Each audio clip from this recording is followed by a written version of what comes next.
In the meantime, there is desperation in Detroit. Fox News, we are back on the job hunt today. A chaotic scene in Detroit this week. Fights erupting outside a local social service agency where 35,000 people scavenging for financial help to pay mortgage and utility bills. They were all vying for a slice of more than $15 million in stimulus money made available there.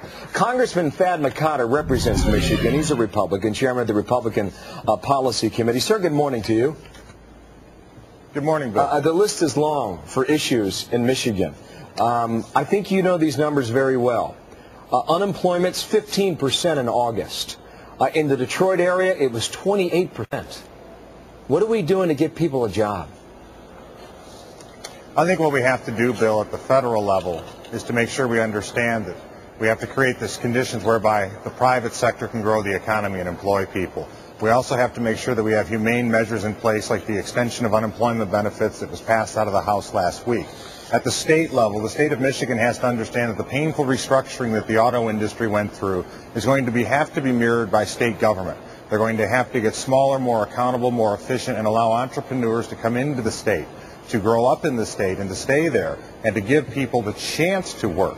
But for Michigan, there are no short-term solutions, Bill. You as an Ohio guy know this. We were the Midwest, the manufacturing muscle of the United States. And right now, in this type of economy, we are losing that muscle. And a lot of people from the outside will look at what's happening in Michigan and they'll think we give $97 billion in bailout dollars to the auto industry. What in the end have we gotten for that? What I would say is if you look at the Michigan and the reports that you've shown about the desperation and the anxiety of people who've woven together their own threads of happiness by just working and trying to manufacture in the United States, what would have happened had not Chrysler and GM been assisted? Where would we be in Michigan? Where would we be in the United States in terms of manufacturing? Point, can you provide a firm number for how many jobs we saved in Michigan as a result of the $97 billion? We can't provide a firm number because the job losses are still continuing. And as you know, the manufacturing supply chain is going to shrink continually over time to meet the smaller companies.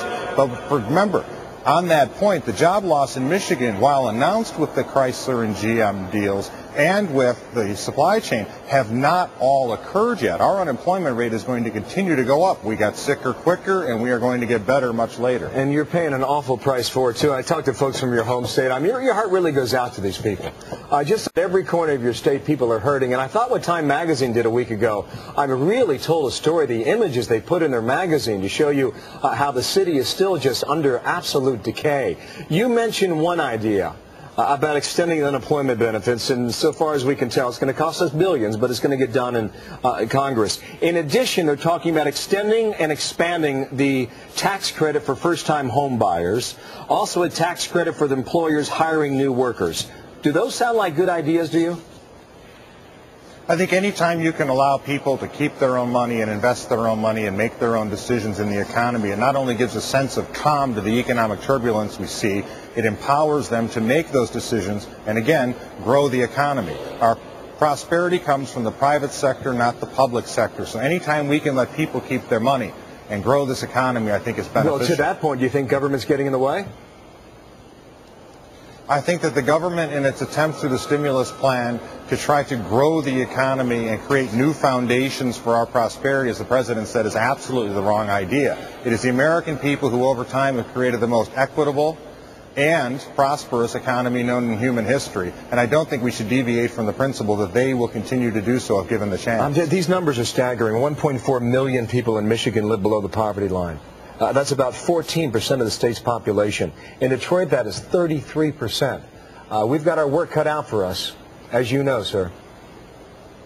I know, Bill. Thank you for giving me the chance to talk about it. McCotter from Michigan. Thank you. Live from Capitol Hill.